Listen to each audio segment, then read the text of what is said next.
はい、こんにちは。今日はマニュアルの粘り方みたいな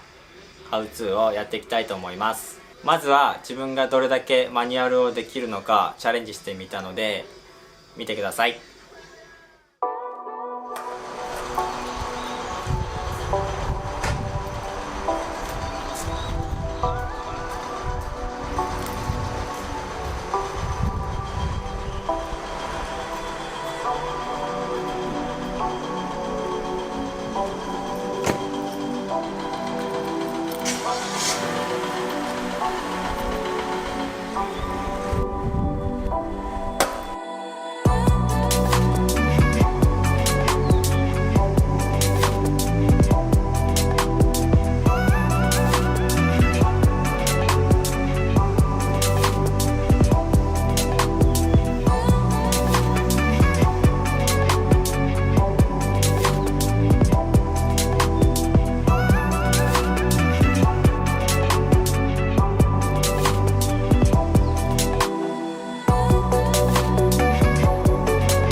マニュアルのスタンスについてなんですが、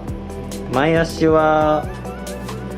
ビスがちょっと隠れるぐらいに置いてもらって、後ろ足はこのキックの上がり始めぐらいに置いてます。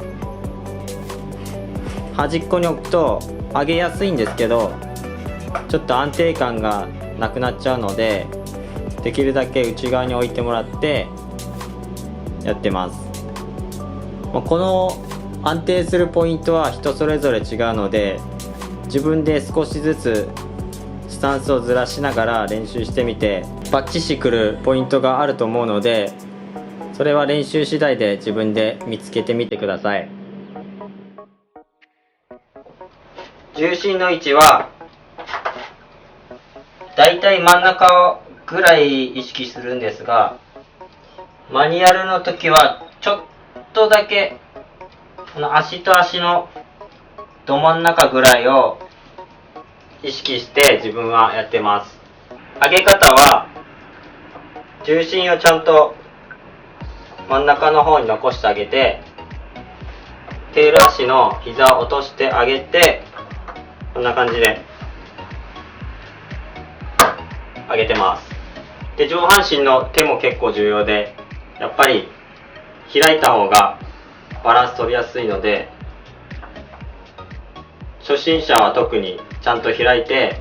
上半身でもバランスを取った方がいいと思います。で、体重の割合はテール8、ノーズ2ぐらいの割合ですね。で、体重がこっちに8って言っても、重心ごと行くんじゃなくて、重心はここに残しといて、ここに体重をかけるみたいな、テールに体重をかけるみたいな感じです。ちょっとちょっとくの字になる感じですかね。で、この前足の上げ下げは重心で移動するんじゃなくて、この前足の微妙な上げ下げで調整してます。重心ごといくとすぐパタってなっちゃうので、微妙な調整はこの前足の力のかけ具合で調整してます。で、重心はそのまま止めたままこの下げで調整してます。で、基本的には自分の安定する位置に止まったら動かないことが一番大切です。自分の場合は気がついたら息を止めてるぐらい体を動かさない意識でマニュアルしてます。で、息を吐いた瞬間バランス崩れたり、目線をちょっと前に移動しただけで崩れたりする結構繊細なバランスなので、これは頑張って反復練習で鍛えていくしかないと思います。マニュアルは練習すればするほど距離が伸びていくトリックなので、トリックの合間などに練習してもらえれば自然にできるようになっていくと思います。あと怪我した時とかいい練習になると思います。ノーズマニュアルも基本的には一緒で、できるだけ真ん中寄りに重心を置いて粘る感じです。マニュアルに大事なのはこのテールを踏む力とノーズを押さえる力のバランスと、あと重心の位置ですね。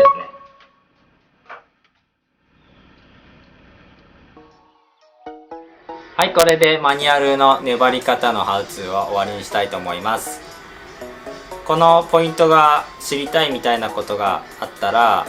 コメントか DM いただければちょっとしたアドバイスもできますので、気軽に送ってきてください。いつもご視聴ありがとうございます。もしこの動画が少しでも参考になったなと思ったら高評価とチャンネル登録もよろしくお願いします。それじゃあまた次回の動画で